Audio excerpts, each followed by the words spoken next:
Previously, in the Count of Monte Cristo, chapter 77, Haydée, Albert de Morcerf arrives at the Count of Monte Cristo's home, drawn by the haunting sound of Haydée's guzla.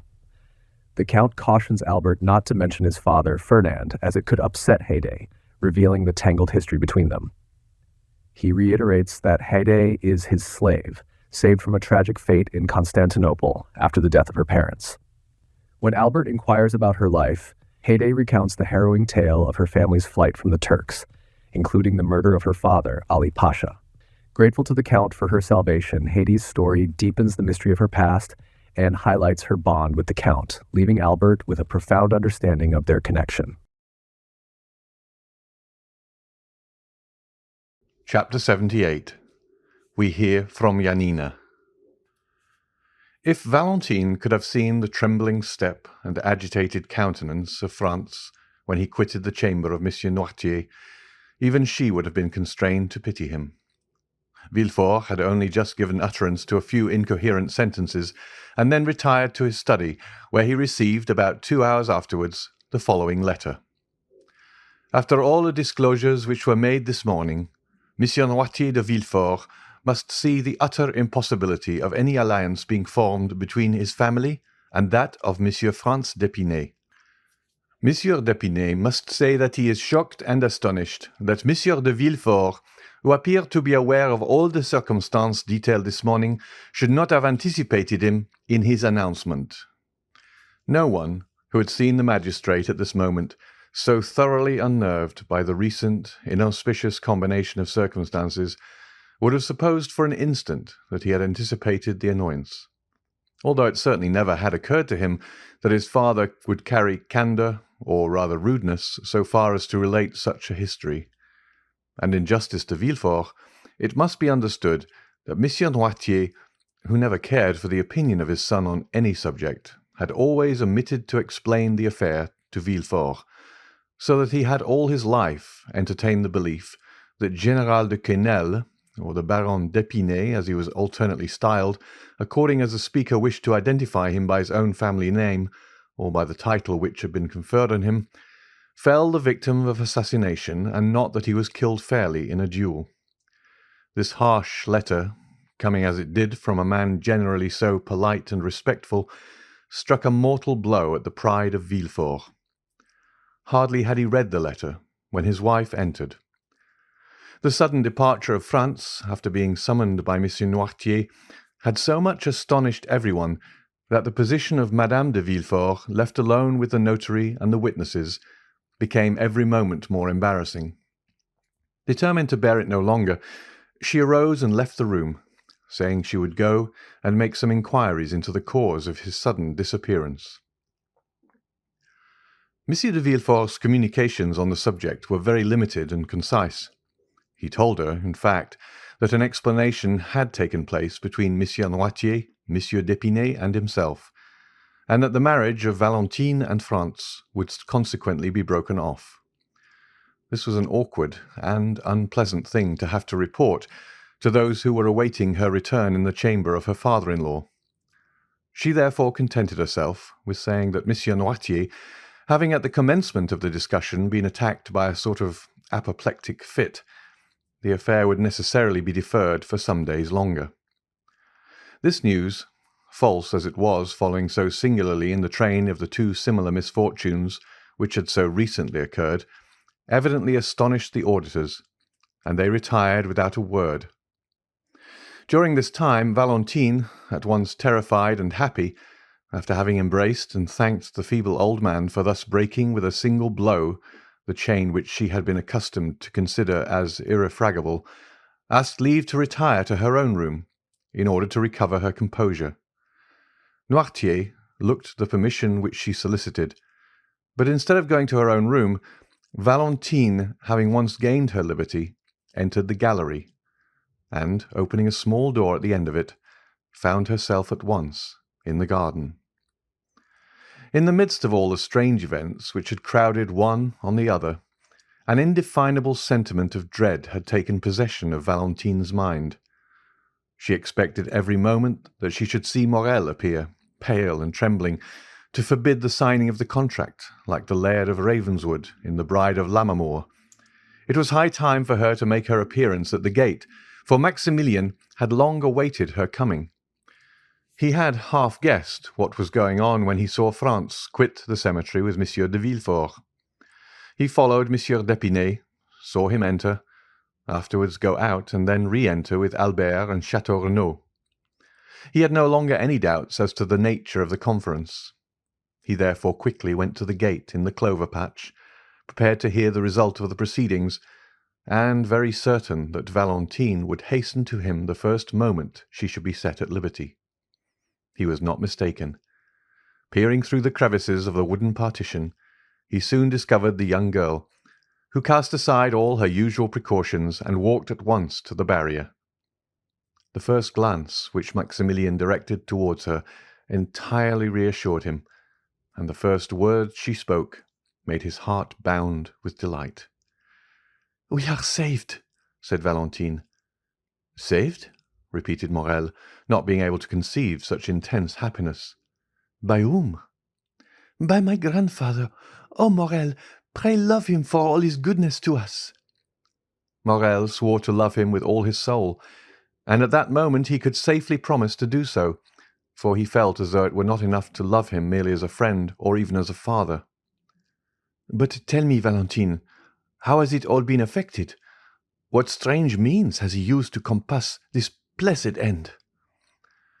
Valentine was on the point of relating all that had passed, but she suddenly remembered that in doing so she must reveal a terrible secret which concerned others as well as her grandfather, and she said, "At some future time I will tell you all about it."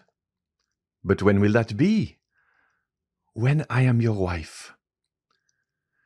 The conversation had now turned upon a topic so pleasing to Morrel that he was ready to accede to anything that Valentine thought fit to propose, and he likewise felt that a piece of intelligence such as he just heard ought to be more than sufficient to content him for one day.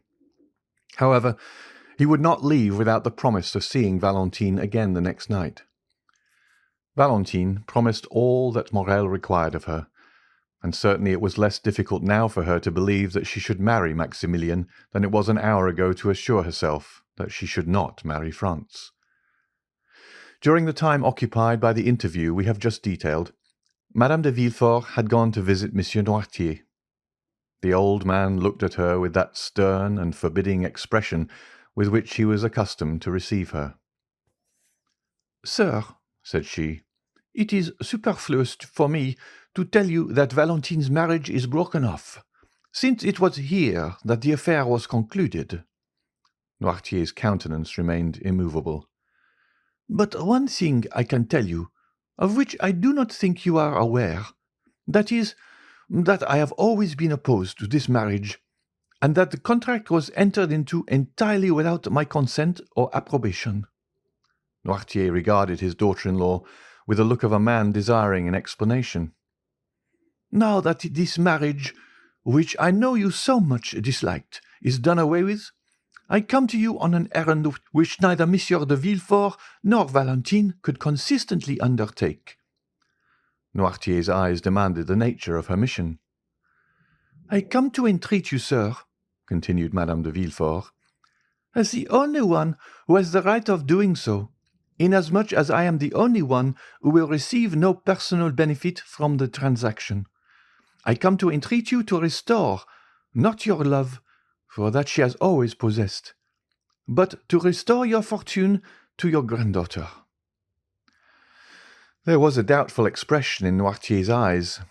He was evidently trying to discover the motive of this proceeding, and he could not succeed in doing so. "May I hope, sir," said Madame de Villefort, "that your intentions accord with my request?" Noirtier made a sign that they did. "In that case, sir," rejoined Madame de Villefort, "I will leave you overwhelmed with gratitude and happiness at your prompt acquiescence to my wishes." She then bowed to Monsieur Noirtier and retired. The next day Monsieur Noirtier sent for the notary. The first will was torn up, and a second made, in which he left the whole of his fortune to Valentine. on condition that she should never be separated from him.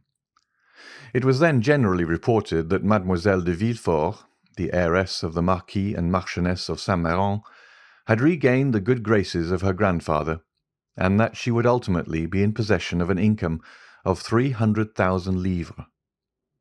While all the proceedings relative to the dissolution of the marriage contract were being carried on at the house of Monsieur de Villefort, Monte Cristo had paid his visit to the Count of Morcerf, who, in order to lose no time in responding to Monsieur Danglars' wishes, and at the same time to pay all due deference to his position in society, donned his uniform of lieutenant-general, which he ornamented with all his crosses, and thus attired, ordered his finest horses, and drove to the Rue de la Chausse-d'Antin. Danglars was balancing his monthly accounts, and it was perhaps not the most favourable moment for finding him in his best humour. At the first sight of his old friend, Danglars assumed his majestic air and settled himself in his easy-chair.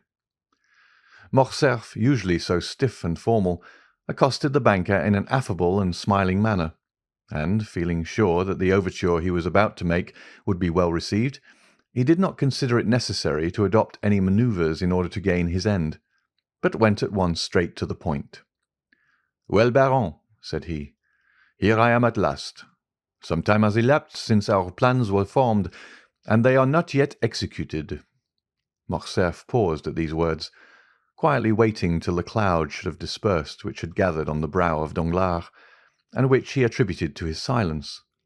But on the contrary, to his great surprise, it grew darker and darker. "To what do you allude, monsieur?" said Danglars, as if he were trying in vain to guess at the possible meaning of the general's words. "Ah," said Morcerf, "I see you are a stickler for forms, my dear sir, and you would remind me that the ceremonial rites should not be omitted. Ma foi, I beg your pardon, but as I have but one son, and it is the first time I have ever thought of marrying him, I am still serving my apprenticeship, you know. Come, I will reform." And Morcerf, with a forced smile, arose, and making a low bow to Monsieur Danglars, said, "Baron, I have the honour of asking of you the hand of Mademoiselle Eugenie Danglars for my son, the Vicomte Albert de Morcerf." But Danglars, instead of receiving this address in the favourable manner which Morcerf had expected, knit his brow, and without inviting the Count, who was still standing, to take a seat, he said, "Monsieur, it will be necessary to reflect before I give you an answer." "To reflect?" said Morcerf, more and more astonished. "Have you not had enough time for reflection during the 8 years which have elapsed since this marriage was first discussed between us?" "Count," said the banker, "things are constantly occurring in the world to induce us to lay aside our most established opinions, or at all events to cause us to remodel them according to the change of circumstances which may have placed affairs in a totally different light to that in which we at first viewed them." "I do not understand you, Baron," said Morcerf. "What I mean to say is this, sir, that during the last fortnight unforeseen circumstances have occurred." "Excuse me," said Morcerf, "but is it a play we are acting?" "A play?" "Yes, for it is like one. Pray let us come more to the point, and endeavour thoroughly to understand each other." "That is quite my desire." "You have seen Monsieur de Monte Cristo, have you not?" "I see him very often," said Danglars, drawing himself up. "He is a particular friend of mine." "Well, in one of your late conversations with him, you said that I appeared to be forgetful and irresolute concerning this marriage, did you not?" "I did say so." "Well, here I am, proving at once that I am really neither the one nor the other, by entreating you to keep your promise on that score." Danglars did not answer. "Have you so soon changed your mind?" added Morcerf, "or have you only provoked my request, that you may have the pleasure of seeing me humbled?" Danglars, seeing that if he continued the conversation in the same tone in which he had begun it, the whole thing might turn out to his own disadvantage, turned to Morcerf and said, "Count, you must doubtless be surprised at my reserve. and I assure you it cost me much to act in such a manner towards you. But believe me when I say that imperative necessity has imposed the painful task upon me." "These are also many empty words, my dear sir," said Morcerf. "They might satisfy a new acquaintance, but the Comte de Morcerf does not rank in that list, and when a man like him comes to another, recalls to him his plighted word, and this man fails to redeem the pledge, he has at least a right to exact from him a good reason for doing so." Danglars was a coward, but did not wish to appear so. He was piqued at the tone which Morcerf had just assumed. "I am not without a good reason for my conduct," replied the banker. "What do you mean to say?" "I mean to say that I have good reason, but that it is difficult to explain." "You must be aware, at all events, that it is impossible for me to understand motives before they are explained to me. But one thing at least is clear, which is, that you decline allying yourself with my family." "No, sir," said Danglars. "I merely suspend my decision, that is all." "And do you really flatter yourself that I shall yield to all your caprice, and quietly and humbly await the time of again being received into your good graces?" "Then, Count, if you will not wait, we must look upon these projects as if they had never been entertained." The Count bit his lips till the blood almost started. To prevent the ebullition of anger which his proud and irritable temper scarcely allowed him to restrain, understanding, however, that in the present state of things the laugh would decidedly be against him, he turned from the door, towards which he had been directing his steps, and again confronted the banker. A cloud settled on his brow, evincing decided anxiety and uneasiness, instead of the expression of offended pride which had lately reigned there. "My dear Danglars," said Morcerf, "we have been acquainted for many years, and consequently we ought to make some allowance for each other's failings. You owe me an explanation, and really it is but fair that I should know what circumstance has occurred to deprive my son of your favour." "It is from no personal ill-feeling towards the Viscount, that is all I can say, sir," replied Danglars, who resumed his insolent manner as soon as he perceived that Morcerf was a little softened and calmed down. "And towards whom do you bear this personal ill-feeling, then?" said Morcerf, turning pale with anger. The expression of the Count's face had not remained unperceived by the banker.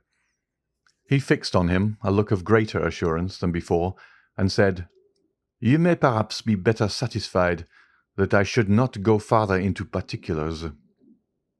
A tremor of suppressed rage shook the whole frame of the Count, and making a violent effort over himself, he said, "I have a right to insist on your giving me an explanation. Is it Madame de Morcerf who has displeased you? Is it my fortune which you find insufficient? Is it because my opinions differ from yours?" "Nothing of the kind, sir," replied Danglars. "If such had been the case, I only should have been to blame, inasmuch as I was aware of all these things when I made the engagement. No, do not seek any longer to discover the reason. I really am quite ashamed to have been the cause of your undergoing such severe self-examination.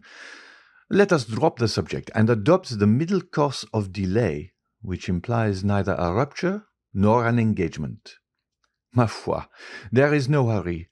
My daughter is only 17 years old, and your son 21. While we wait, time will be progressing, events will succeed each other.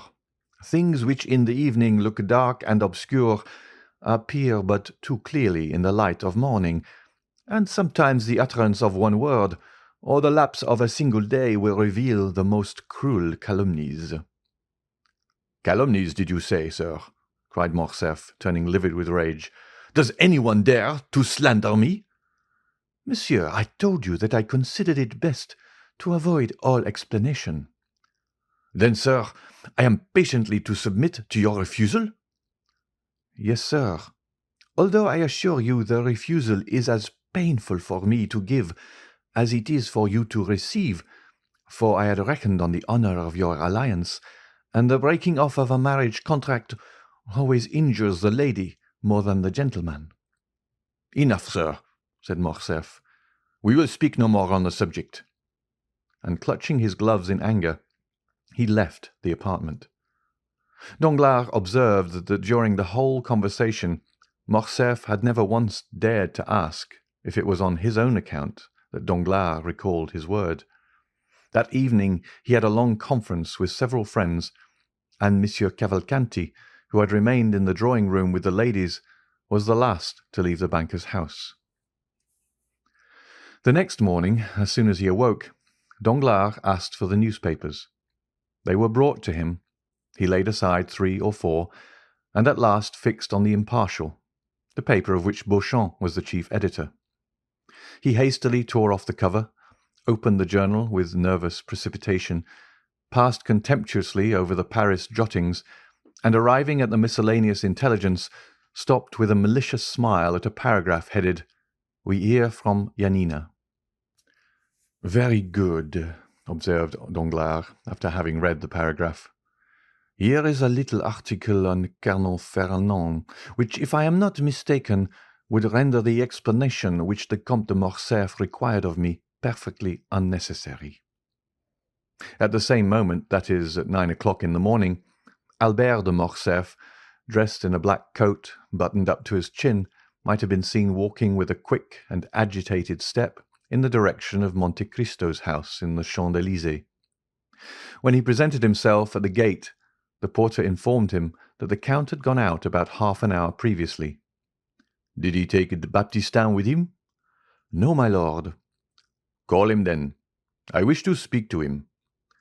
The concierge went to seek the valet de chambre, and returned with him in an instant. "My good friend," said Albert, "I beg pardon for my intrusion, but I was anxious to know from your own mouth if your master was really out or not." "He is really out, sir," replied Baptistin. "Out even to me?" "I know how happy my master always is to receive the Vicomte," said Baptistin, "and I should therefore never think of including him in any general order." "You are right. And now I wish to see him on an affair of great importance. Do you think it will be long before he comes in?" "No, I think not, for he ordered his breakfast at 10 o'clock." "Well, I will go and take a turn in the Champs-Élysées, and at 10 o'clock I will return here. Meanwhile, if the Count should come in, will you beg him not to go out again without seeing me?" "You may depend on my doing so, sir," said Baptistin. Albert left the cab in which he had come at the Count's door, intending to take a turn on foot. As he was passing the Allée des Veuves, he thought he saw the Count's horses standing at Gosset's shooting gallery. He approached, and soon recognized the coachman. "Is the Count shooting in the gallery?" said Morcerf. "Yes, sir," replied the coachman.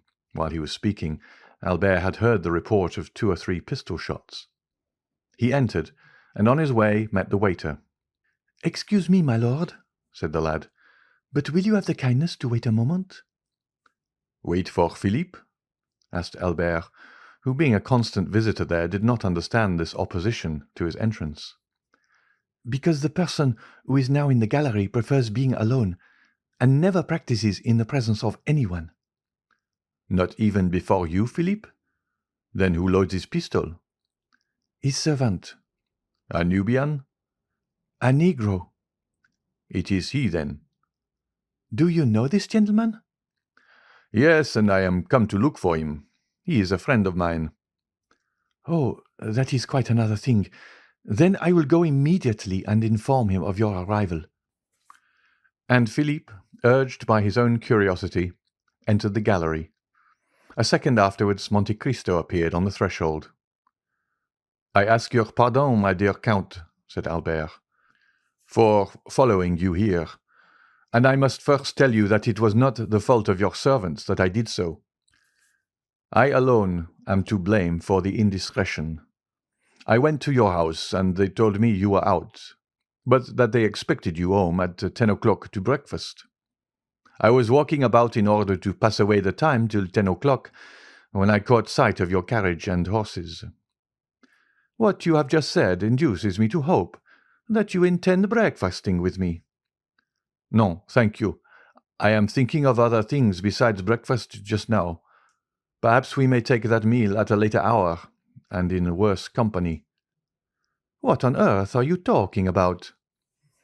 I am to fight today. For what? I am going to fight. Yes, I understand that, but what is the quarrel? People fight for all sorts of reasons, you know. I fight in the cause of honor. Ah, that is something serious. So serious that I come to beg you to render me a service. What is it? To be my second. That is a serious matter, and we will not discuss it here. Let us speak of nothing till we get home. Ali, bring me some water. The Count turned up his sleeves and passed into the little vestibule where the gentlemen were accustomed to wash their hands after shooting. "Come in, my lord," said Philippe in a low tone, "and I will show you something droll." Morcerf entered, and in place of the usual target, he saw some playing cards fixed against the wall. At a distance, Albert thought it was a complete suit, for he counted from the ace to the 10. "Aha!" said Albert. "I see you are preparing for a game of cards." "No," said the Count. "I was making a suit." "How?" said Albert. "Those are really aces and twos which you see, but my shots have turned them into 3s, 5s, 7s, 8s, 9s, and 10s. Albert approached. In fact, the bullets had actually pierced the cards in the exact places which the painted signs would otherwise have occupied, the lines and distances being as regularly kept as if they had been ruled with pencil. "Diable!" said Morcerf. "What would you have, my dear Viscount?" said Monte Cristo, wiping his hands on the towel which Ali had brought him. "I must occupy my leisure moments in some way or other.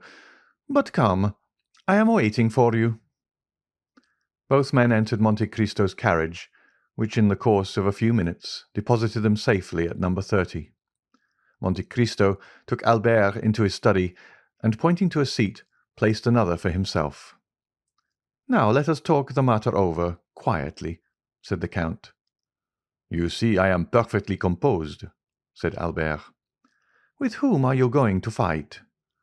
"With Beauchamp." "One of your friends?" "Of course. It is always with friends that one fights." "I suppose you have some cause of quarrel?" "I have." "What has he done to you?" "There appeared in his journal last night. But wait, read for yourself." And Albert handed over the paper to the Count, who read as follows. "A correspondent at Yanina informs us of a fact of which until now we had remained in ignorance. The castle which formed the protection of the town was given up to the Turks by a French officer named Fernand, in whom the Grand Vizier, Ali Tepelini, had reposed the greatest confidence." "Well," said Monte Cristo, "what do you see in that to annoy you?" "What do I see in it?" "Yes, what does it signify to you if the castle of Yanina was given up by a French officer?" "It signifies to my father, the Count of Morcerf, whose Christian name is Fernand." "Did your father serve under Ali Pasha?"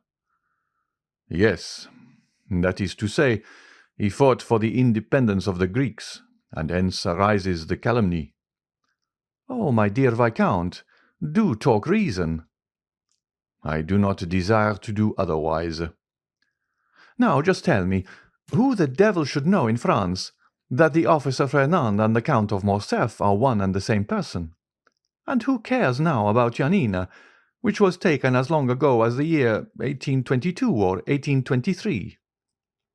"That just shows the meanness of this slander.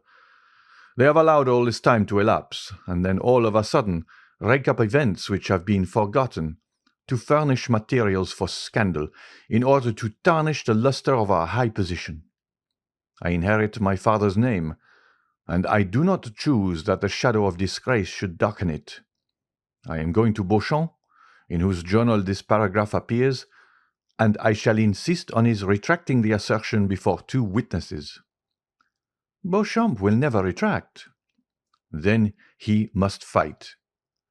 "No, he will not, for he will tell you what is very true, that perhaps there were 50 officers in the Greek army bearing the same name." "We will fight nevertheless.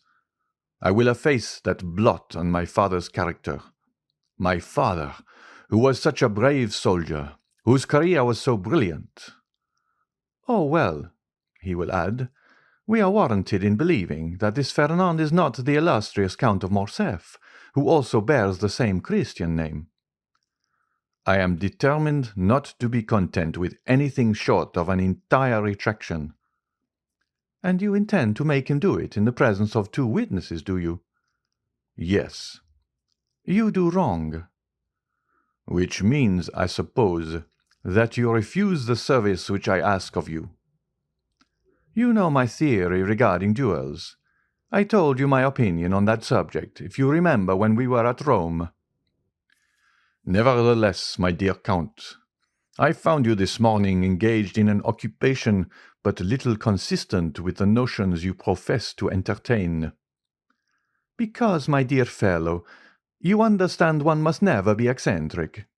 If one's lot is cast among fools, it is necessary to study folly. I shall perhaps find myself one day called out by some hair-brained scamp who has no more real cause of quarrel with me than you have with Beauchamp. He may take me to task for some foolish trifle or other. He will bring his witnesses, or will insult me in some public place, and I am expected to kill him for all that." "You admit that you would fight, then? Well, if so, why do you object to my doing so?" "I do not say that you ought not to fight. I only say that a duel is a serious thing, and ought not to be undertaken without due reflection." "Did he reflect before he insulted my father?" "If he spoke hastily, and owns that he did so, you ought to be satisfied." "Ah, my dear Count, you are far too indulgent." "And you are far too exacting. Supposing, for instance, and do not be angry at what I am going to say." "Well?" "Supposing the assertion to be really true." "A son ought not to submit to such a stain on his father's honour." "Ma foi, we live in times when there is much to which we must submit." "That is precisely the fault of the age." "And do you undertake to reform it?" "Yes, as far as I am personally concerned." "Well, you are indeed exacting, my dear fellow." "Yes, I own it." "Are you quite impervious to good advice?" "Not when it comes from a friend." "And do you account me that title?" "Certainly I do." "Well, then, before you go to Beauchamp with your witnesses, seek further information on the subject." "From whom?" "From Haydée." "Why, what can be the use of mixing a woman up in the affair? What can she do in it?" "She can declare to you, for example, that your father had no hand whatever in the defeat and death of the vizier.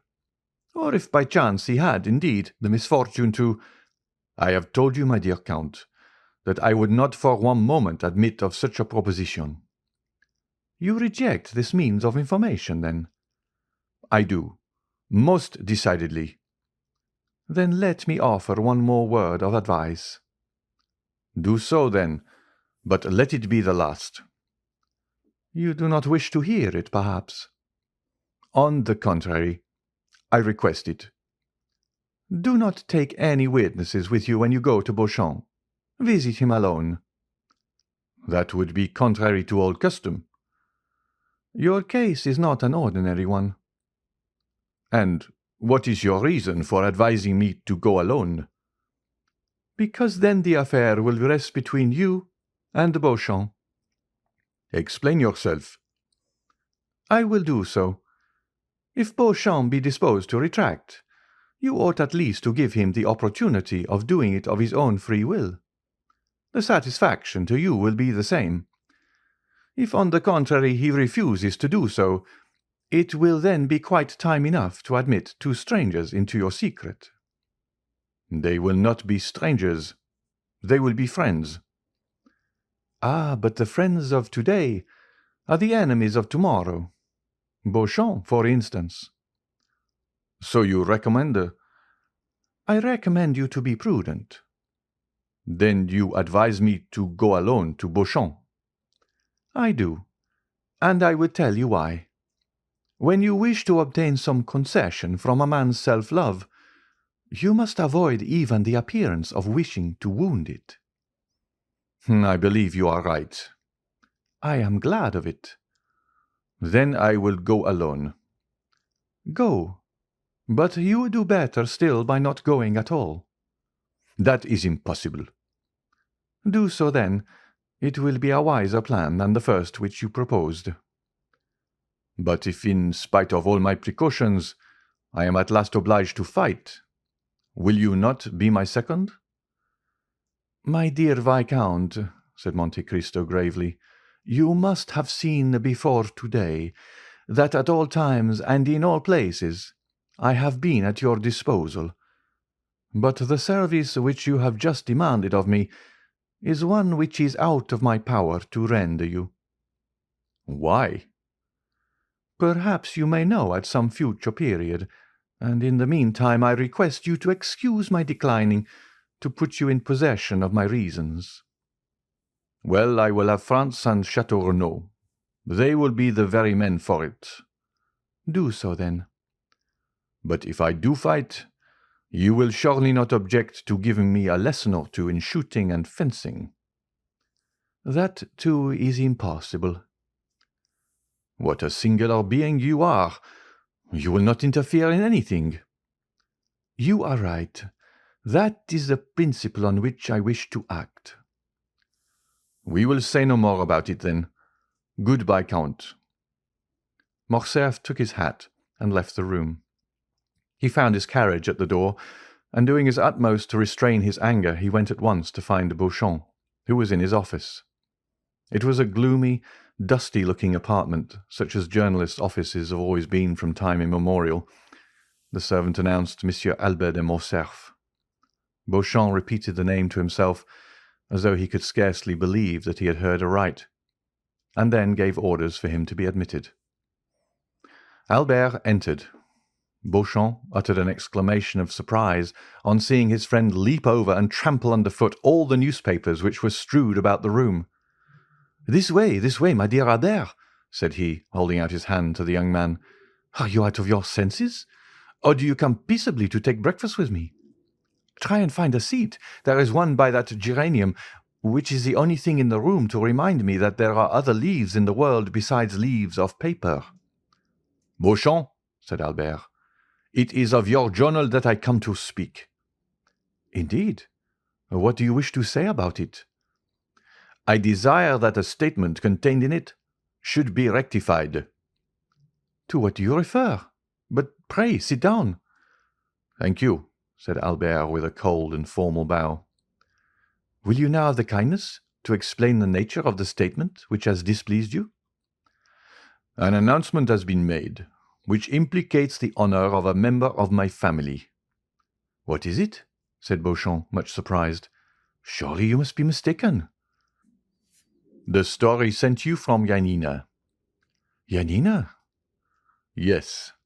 Really, you appear to be totally ignorant of the cause which brings me here." "Such is really the case, I assure you. Upon my honor. Baptiste, give me yesterday's paper," cried Beauchamp. "Here, I have brought mine with me," replied Albert. Beauchamp took the paper and read the article to which Albert pointed in an undertone. "You see, it is a serious annoyance," said Morcerf, when Beauchamp had finished the perusal of the paragraph.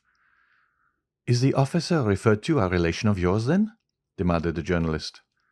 "Yes," said Albert, blushing. "Well, what do you wish me to do for you?" said Beauchamp mildly. "My dear Beauchamp, I wish you to contradict this statement." Beauchamp looked at Albert with a benevolent expression. "Come," said he, "this matter will want a good deal of talking over. A retraction is always a serious thing, you know. Sit down, and I will read it again." Albert resumed his seat, and Beauchamp read with more attention than at first the lines denounced by his friend. "Well," said Albert in a determined tone, "you see that your paper has insulted a member of my family, and I insist on a retraction being made." "You insist?" "Yes, I insist."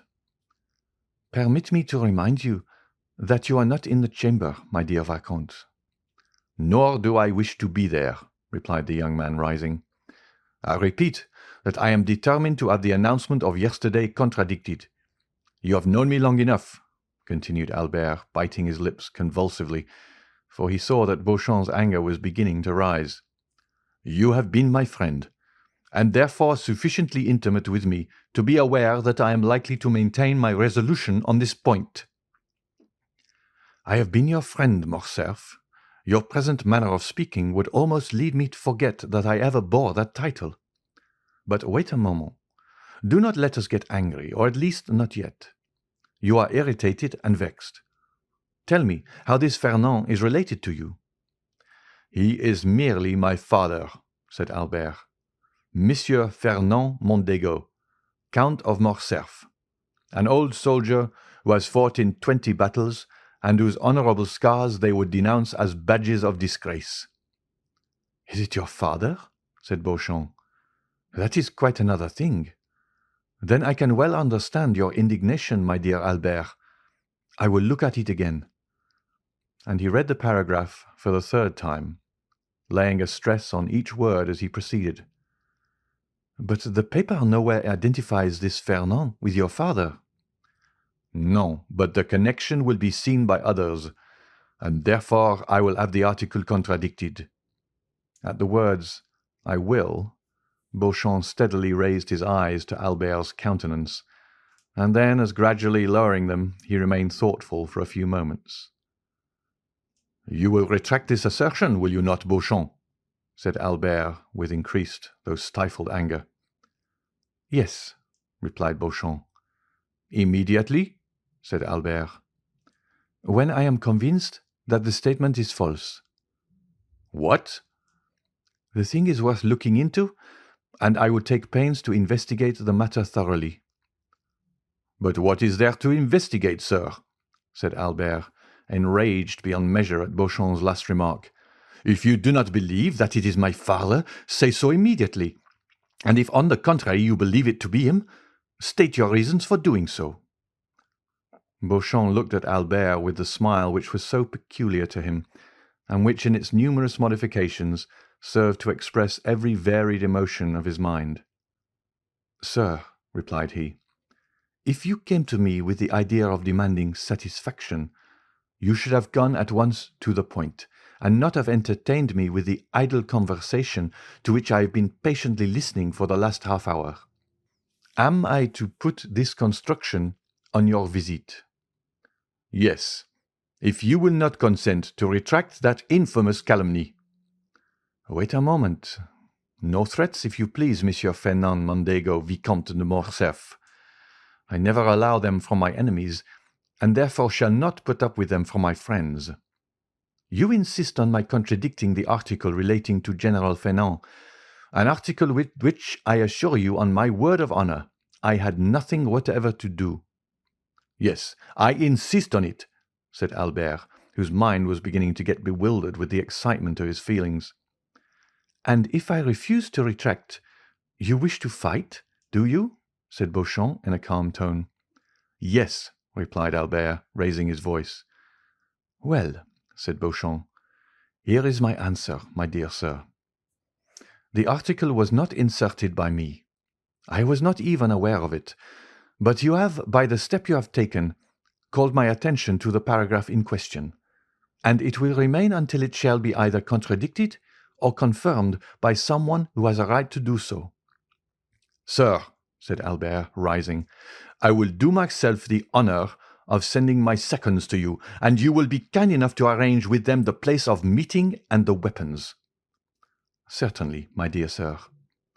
"And this evening, if you please, or tomorrow at the latest, we will meet." "No, I will be on the ground at the proper time, but in my opinion, and I have a right to dictate the preliminaries, as it is I who have received the provocation. In my opinion, the time ought not to be yet. I know you to be well skilled in the management of the sword, while I am only moderately so. I know, too, that you are a good marksman. There we are about equal. I know that a duel between us two would be a serious affair, because you are brave and I am brave also. I do not therefore wish either to kill you or to be killed myself without a cause. Now I am going to put a question to you, and one very much to the purpose too. Do you insist on this retraction so far as to kill me if I do not make it, although I have repeated more than once and affirmed on my honour that I was ignorant of the thing with which you charge me, and although I still declare that it is impossible for anyone but you to recognize the Count of Morcerf under the name of Fernand? I maintain my original resolution. Very well, my dear sir. Then I consent to cut throats with you. But I require 3 weeks' preparation. At the end of that time I shall come and say to you, the assertion is false and I retract it. Or the assertion is true, when I shall immediately draw the sword from its sheath, or the pistols from the case, whichever you please. 3 weeks? Cried Albert. They will pass as slowly as 3 centuries, when I am all the time suffering dishonour. Had you continued to remain on amicable terms with me, I should have said, patience, my friend. But you have constituted yourself my enemy. Therefore I say, what does that signify to me, sir? Well, let it be 3 weeks then, said Morcerf. But remember, at the expiration of that time, no delay or subterfuge will justify you in— Monsieur Albert de Morcerf, said Beauchamp, rising in his turn, I cannot throw you out of window for 3 weeks, that is to say, for 24 days to come, nor have you any right to split my skull open till that time has elapsed. Today is the 29th of August. The 21st of September will, therefore, be the conclusion of the term agreed on. Until that time arrives, and it is the advice of a gentleman which I am about to give you, till then we will refrain from growling and barking like 2 dogs chained within sight of each other. When he had concluded his speech, Beauchamp bowed coldly to Albert, turned his back upon him, and went to the press-room. Albert vented his anger on a pile of newspapers, which he sent flying all over the office by switching them violently with his stick, after which ebullition he departed, not, however, without walking several times to the door of the press-room, as if he had half a mind to enter. While Albert was lashing the front of his carriage in the same manner that he had the newspapers which were the innocent agents of his discomfiture, as he was crossing the barrier he perceived Morel, who was walking with a quick step and a bright eye. He was passing the Chinese baths, and appeared to have come from the direction of the Porte Saint-Martin, and to be going towards the Madeleine. Ah, said Morcerf, there goes a happy man. And it so happened Albert was not mistaken in his opinion. End of chapter 78.